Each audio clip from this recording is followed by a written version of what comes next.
मैं बचपन से इसको अपनी एक कमज़ोरी ना मान के अपनी ताकत मानता हूँ। बचपन से ही मैं सोचता था कि मैं दूसरों से थोड़ा-सा अलग हूँ, कि कहीं भी जाऊँ तो मैं दूसरों के हल्का-सा अलग दिखता हूँ। दूसरे मुझे अलग ही बिहेव करते थे, दूसरे की बोलभाषा भी मुझे थोड़ी अजीब ही लगती थी।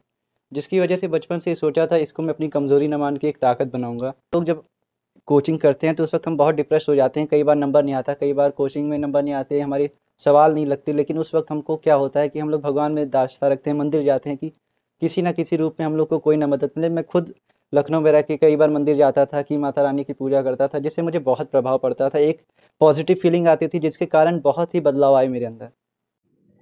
नीट परीक्षा में all over India PWD category में 1123 रैंक प्राप्त करने वाले अंशु शुक्ला रामलला का दर्शन कर राम जन्मभूमि मुख्य पुजारी आचार्य सत्येंद्र दास से आशीर्वाद प्राप्त किया। अंशु शुक्ला गोंडा जिले के रहने वाले हैं, जो हाथ से दिव्यांग होकर भी नीट परीक्षा में all over India PWD category में 1123 रैंक प्राप्त करके अपने जिले व परिवार का एमबीबीएस में सिलेक्शन प्राप्त कर नाम रोशन किया है। अंशु शुक्ला ने हाई स्कूल व इंटर की शिक्षा इंदिरापुरम पब्लिक स्कूल से प्राप्त किया। अंशु शुक्ला ने इसका श्रेय अपने माता पिता और भगवान श्री राम को दिया है, इसलिए आज वह रामलला के दर्शन कर मुख्य पुजारी आचार्य सत्येंद्र दास का आशीर्वाद प्राप्त करने आए हैं। अंशु शुक्ला का कहना है दिव्यांगता उनकी कमजोरी नहीं है, बल्कि वह उनकी ताकत है। उन्होंने कभी भी अपने को दूसरे से अलग नहीं माना। अंशु शुक्ला का कहना है कि लोगों का व्यवहार निश्चित रूप से उनसे अलग रहा है, लेकिन वह कभी निराश नहीं हुए और यह चीज़ उनके लिए प्रेरणा साबित हुई। जब वह हाई स्कूल में गए तभी उन्होंने ठान लिया कि वह देश की सेवा करने के लिए एमबीबीएस में सिलेक्शन लेंगे। इसके लिए उन्होंने बड़ी कड़ी मेहनत करनी पड़ी और भगवान से आशीर्वाद से माता पिता की प्रेरणा से सफलता प्राप्त हुई। उनका कहना है कि जब वह निराश होते थे तो मंदिर में जाकर पूजा अर्चना कर सकारात्मक ऊर्जा प्राप्त करते थे। वहीं अंशु शुक्ला का कहना है कि आत्मबल को मजबूत रखिए, सफलता निश्चित रूप से आपके कदम चूमेगी। अंशु शुक्ला को सरकारी कॉलेज में एमबीबीएस की पढ़ाई के लिए दाखिला प्राप्त होगा। बता दें कि अंशु शुक्ला के पिता राकेश शुक्ला छात्र राजनीति में सक्रिय रहे हैं और बीजेपी में पार्टी की सेवा कर रहे हैं। उनकी मैं बचपन से इसको अपनी एक कमज़ोरी ना मान के अपनी ताकत मानता हूँ। बचपन से ही मैं सोचता था कि मैं दूसरों से थोड़ा-सा अलग हूँ, कि कहीं भी जाऊँ तो मैं दूसरों के हल्का-सा अलग दिखता हूँ। दूसरे मुझे अलग ही बिहेव करते थे, दूसरे की बोलभाषा भी मुझे थोड़ी अजीब ही लगती थी। जिसकी वजह से बचपन से ही सोचा था इसको मैं अपनी कमज़ोरी ना मान के एक ताकत बनाऊँगा। जिसको सोच के मैंने बचपन से ठाना तो नहीं था कि आगे चल के एमबीबीएस करूँगा, लेकिन 10th के बाद मेरी रुचि धीरे-धीरे चल के बायोलॉजी में आने लगी, जिसकी वजह से मैंने सोचा कि मुझे आगे चल के एमबीबीएस में एडमिशन लेना है। क्या रैंक? जी, उस तरह तो मेरी all India over PWD category में आई है 1123।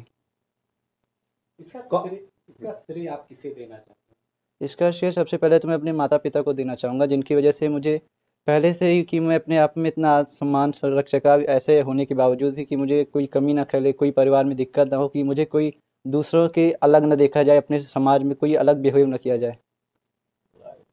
अच्छा, एक एक चीज और है अंश, उन लोगों के लिए आप क्या प्रेरणा देना चाहते हैं कि जो दिव्यांग हैं और कभी ना कभी वो अपने मन में कुछ ऐसी भावना रखते हैं कि वो समाज से अलग हैं और कुछ नहीं कर सकते हैं।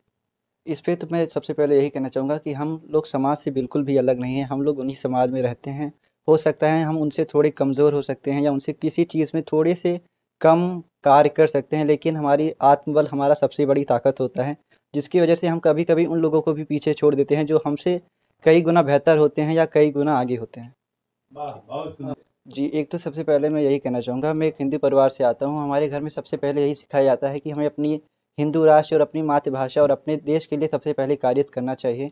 जब मैं बचपन से देख रहा हूँ कि हमारा घर में सबसे पहले बहुत सारे ही लोग आस्था रखते हैं भगवान में, और मेरी खुद की आस्था श्री राम लला में बचपन से ही है।